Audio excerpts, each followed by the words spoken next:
इस परीक्षा के लिए किसी सब्सक्राइबर ने पूछा है कि सर मुझे कितने घंटे पढ़ाई करनी चाहिए। तो दोस्तों इस संबंध में मेरा ऐसा मानना है कि हम कितने घंटे पढ़ते हैं ये महत्वपूर्ण नहीं है।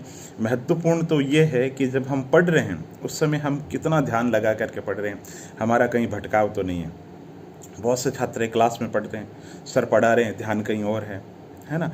ध्यान है तो थोड़ा है, बीच बीच के अंदर भटक रहा है, पूरा ध्यान नहीं है। तो जब तक आपका ध्यान पूरा का पूरा केंद्रीकृत नहीं होगा तब तक आप पढ़ाई अच्छे तरीके से नहीं कर पाओगे, है ना। जैसे छोटे बच्चे खेलते हैं तो पूरे वो खेलमय हो जाते हैं। खेल का मतलब खेल है। जब हम फिल्म देखते हैं तो मन में कोई संकल्प विकल्प नहीं आता ना। फिल्म का मतलब फुल एंटरटेनमेंट, फुल मनोरंजन है। तो इसी तरीके से जब हम पढ़ाई करते हैं तो इसका मतलब पढ़ाई पूरी की पूरी शिद्दत से होनी चाहिए। हम पढ़ते हैं, ध्यान कहीं और रहता है, तो उस पढ़ाई का कोई मतलब नहीं होता। अगर अच्छे तरीके से पढ़ो, ध्यान से पढ़ो, अच्छे तरीके से नोट्स बना करके पढ़ो, है ना, तो बहुत ज़्यादा पढ़ाई की बजाय, क्वांटिटी की बजाय जो क्वालिटी मैनेजमेंट है लाइफ के अंदर वो बहुत ज़्यादा ज़रूरी है।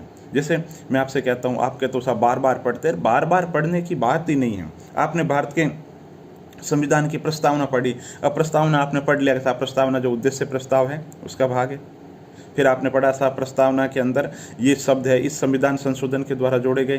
फिर आपने पढ़ लिया भारतीय संविधान की प्रस्तावना के अंदर ये मोटा मोटी शब्द है, संपूर्ण प्रभुत्व संपन्न, पंथ निरपेक्ष, लोकतंत्रात्मक, गणराज्य, आर्थिक, सामाजिक, राजनीतिक, न्याय, विचार, विश्वास, अभिव्यक्ति की स्वतंत्रता। फिर एक फैक्ट आता दिनांक 26 नवंबर 1949 को, है ना, मिति विक्रम सम्मत, ये इसको में संविधान को अंगीकृत, अधिनियमित और आत्मार्पित करते हैं। और बेरूबारीवाद में कहा गया कि प्रस्तावना जो है संविधान का भाग नहीं है, और केशवानंद भारती के अंदर कहा गया कि ये है।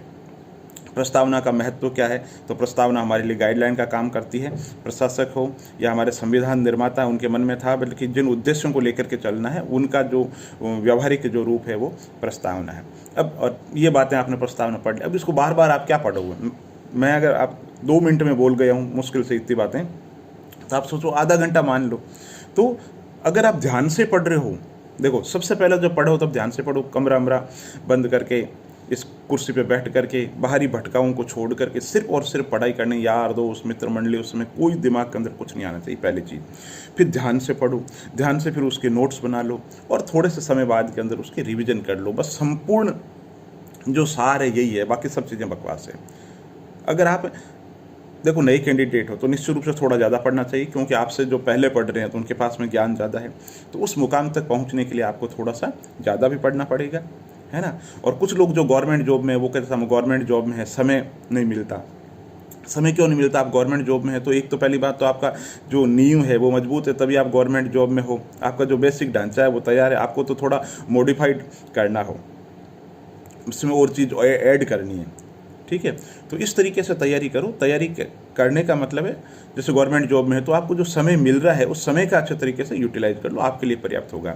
और नए कैंडिडेट हैं तो थोड़ी सी जो मेहनत है आप ज़्यादा करें, और जब गाड़ी पटरी पे आ जाए, चीज़ों पे अच्छी पकड़ हो जाएगी, तब थोड़ा सा भले ही आप कम पढ़ सकते हैं। तो शुरुआत के अंदर अच्छे तरीके से पढ़िए, मन लगा करके पढ़िए, और वैज्ञानिक तरीके से पढ़िए। बहुत ज़्यादा पढ़ने के बजाय जो चयनात्मक पढ़ें, और हर बार की तरह वापस वही कहूँगा, सिलेबस पे फोकस करो और पिछले सालों के पेपर को देखो। आत्मदीपो भव, आपको कहीं जाने की जरूरत नहीं है। पिछले सालों के पेपर देखो, आपको खुद को पता चल जाएगा कहाँ से कैसे सवाल पूछे जा रहे हैं, आपको क्या रणनीति बनानी है। और सिलेबस को पूरा करो, फिर टेस्ट सीरीज पे भी ध्यान दो। और जब बाजार में जो उपलब्ध है, थ्योरी आपने पढ़ी है ना, तो उसके लिए फिर एक कोई क्वेश्चन बैंक अच्छा सा वो भी मार्केट से लेकर के आ जाइए, जब भी समय मिले थोड़ा बहुत। आपने जैसे आज मान लो प्रस्तावना पढ़ी, तो आपको प्रस्तावना आ रही है कि नहीं आ रही, तो उसके लिए ऑब्जेक्टिव जब मिलाएंगे तो आपको कॉन्फिडेंस हो जाएगा, फिर बाद में वो सवाल कभी भी दोबारा आपके गलत नहीं होगा। बहुत बहुत धन्यवाद।